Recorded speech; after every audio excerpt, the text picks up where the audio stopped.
IR spectroscopy is a useful tool because it allows certain functional groups to be identified based on their specific frequencies at which they rotate or vibrate.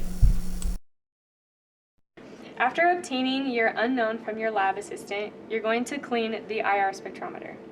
So take the methanol and put about 1 or 2 drops on the base.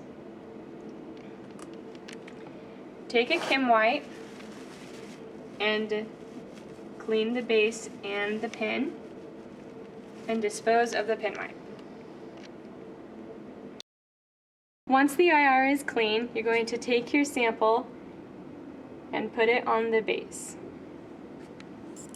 For a liquid, turn the knob until you feel some resistance.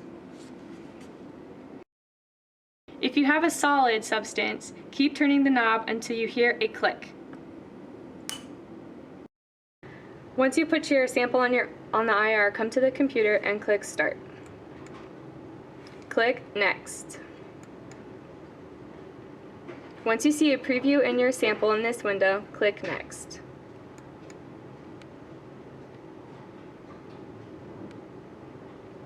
Click Data Handling.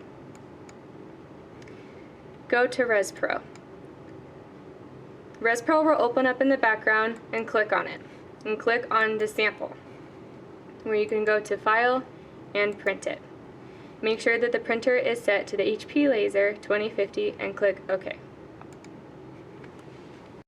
Okay, so now we're going to talk about interpreting your IR spectra. We knew beforehand that our molecule was pentanol. And so what we see in the IR is this large wide band around 3200 to 3600, which is characteristic of an OH group. And right here we see this tall thin band around 2850 to 3000, which is characteristic of sp3 hybridized carbons. And then this last band between 1000 and 1200 is a tall thin band that's characteristic of a carbon to oxygen bond that's sp3 hybridized. So you can see in the IR these characteristic spikes that show you what kind of molecule you have.